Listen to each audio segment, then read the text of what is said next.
Të nderuar dhe shikues, do të kemi tani një lidhje të drejtë për drejtë me gjykatën kushtetuese, ku kjo gjykat do të jap një vendim për kolegun gazetarin e Ora News Elton Qyno. Në këto momente është duke folur Aleksandër Qipa, i cili është kreu i Unionit të Gazetarëve. Ndjekim prononcimin e tij në dyert e gjykatës kushtetuese. Më të spikatura të gjykatave europiane për çështje të raportit të ruajtjes së burimit të gazetarit dhe përdorimit të mjeteve të tij, matan sekuestros që realizohet. Këtë vendim ne si organizate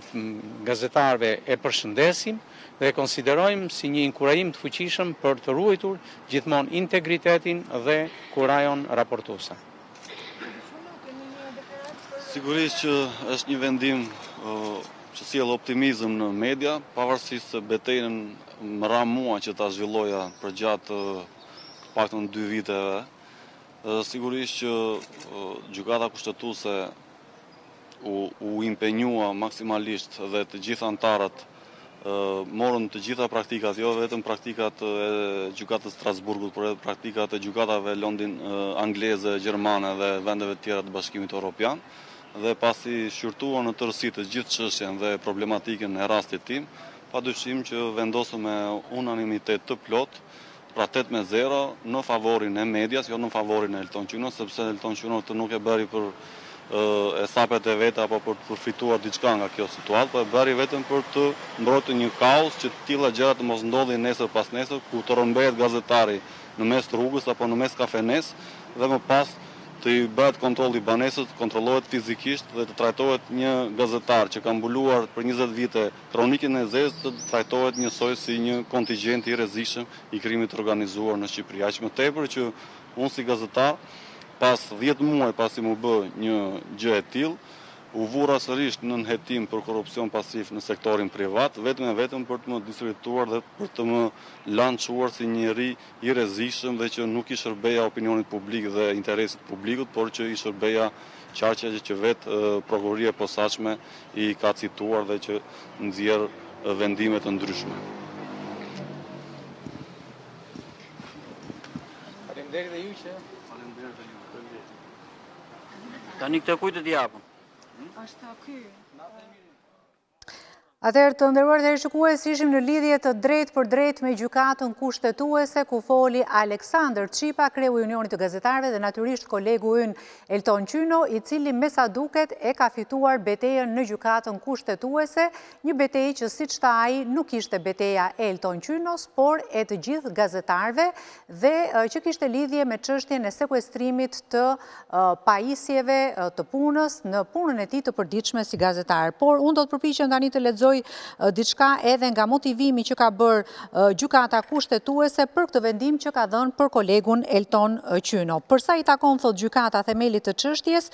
u ndalëm në analizën e pretendimit për cënimin e lirisë së shprehjes të garantuar nga neni 22 i kushtetutës dhe neni 10 i KED-njës. Lidhur me këtë pretendim, gjykata arriti në përfundim se liria e shprehjes përfshin ndër të tjera edhe lirinë e shtypit. E drejta e gazetarit për të ruajtur burimin e informacionit dhe për të mos e zbuluar atë është një nga kushtet e lirisë së medias. Mbrojtja e burimeve të gazetarëve është një prej garancive kryesore të lirisë së medias si pjesë e lirisë kushtetuese të shprehjes. Ndaj urdhërimi i gazetarit për të zbuluar burimet e tij mund të jetë në kundërshtim me kushtetutën, përveç se kur ekziston një bazë e qartë ligjore që e autorizon atë dhe një interes publik mbizotrues që e dikton atë. E drejta e gazetarit për të mos zbuluar burimet e tyre nuk është privilegj, pasi në thelb mbron jo vetëm lirinë e medias në kuadër të lirisë së shprehjes, por edhe të drejtën e informimit të publikut. Gjykata arriti në përfundimin se vendimet gjyqësore të cilat kanë lejuar sekuestrimin e të dhënave kompjuterike kanë ndërhyrë në lirinë e shprehjes së kërkuesit.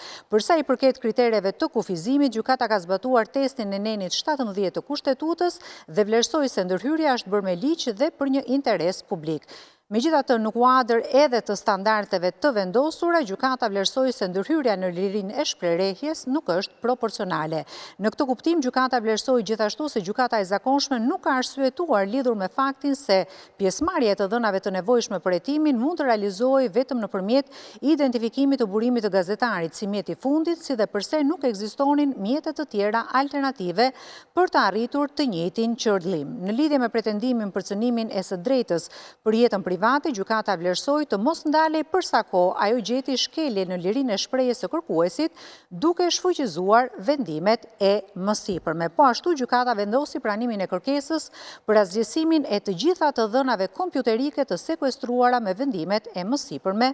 të shfuqizuara. Pra ky është vendimi që ka publikuar vetëm pak minuta më parë gjykata kushtetuese, një fitore jo vetëm për kolegun e Ora News Elton Qyno, por për të gjithë gazetarët të cilët ndoshta nesër apo pas nesër në punën e tyre do të ishin të detyruar të raportonin burimin e